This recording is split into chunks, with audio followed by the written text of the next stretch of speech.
Jude Law, Nicholas Hoult, white supremacists, terrorists, action, crime, drama, sorted. 3.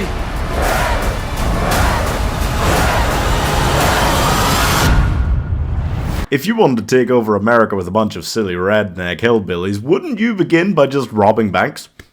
It's not a documentary, right? Because much like I think with like Civil War last year, I'm left really, it's eerie to watch because of the state America is actually currently in. At least that's how I felt watching it, and then afterwards I looked up and found out it is actually based on a true story from the 1980s. Which is nuts, because I don't think there's ever been a film made about these guys, but it feels so relevant today, it's so perfect. The Order stars Jude Law as an FBI agent who comes to a small town to start winding down his career and finds all kinds of madness, but credit to him, he never once says, "I'm too old for this shit." Maybe because Lethal Weapon hadn't actually come out. When did it come? When does this set? It's definitely set in the 80s, so it might not have come out. Anyway, he starts working with a small-town cop played by Ty Sheridan to try and take down charismatic, culty leader Nicholas Hoult. And he's not, I'll say this, it could have just played him off as your really traditional cult leader, you know, the charismatic kind of meh guy. And in some ways he is that. I mean, in some ways the real person was just that, but in other ways, not so much. He's not what I expected as a character, and I'm happy about that, because he's not this really out-and-out, super charming guy or anything like that. He does have one really good speech, you see, in the middle of the film, but that's the only, like, real, like, overt leadership quality you see. And he's also not, like, a foaming at the mouth, raging, racist type. And I'm really glad about that, because he's so much more dangerous than just that, someone that could actually put this together. This is a really interesting film that I had not heard a lot about before it came out. I am fascinated by it. It's part action, part thriller, part investigative, but it never actually feels like it's got that like slow burn style that investigative films normally do, which is nice. It's a bit of a shake-up from the kind of traditional formula that you might expect to see in something like this.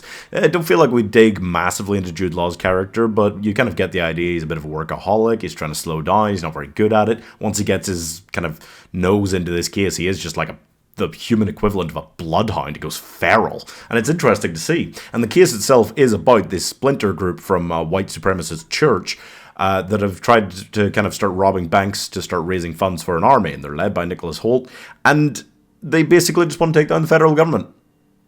Sound familiar at all? I really liked Nicholas Hoult in this. I thought he's just having the craziest year. He's been around so much this last year, and he is just crushing it in every single role. Now he kind of is the Nosferatu, and he's just fantastic.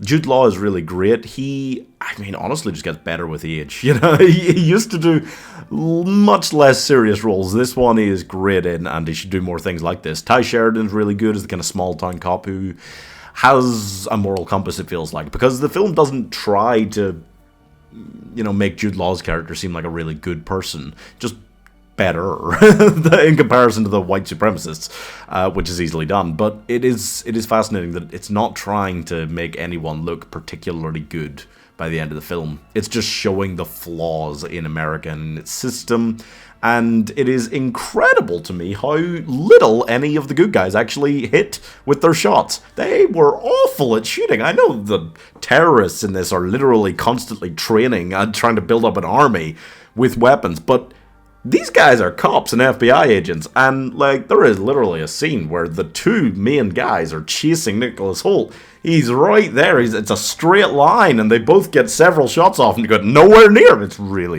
a little bit annoying. It's like a reverse stormtrooper effect, which was fascinating. I just thought it was really well done. I don't think it's reaching. It's not trying to become like one of the true greats, but it gave me vibes of something like The Untouchables, though not quite as good.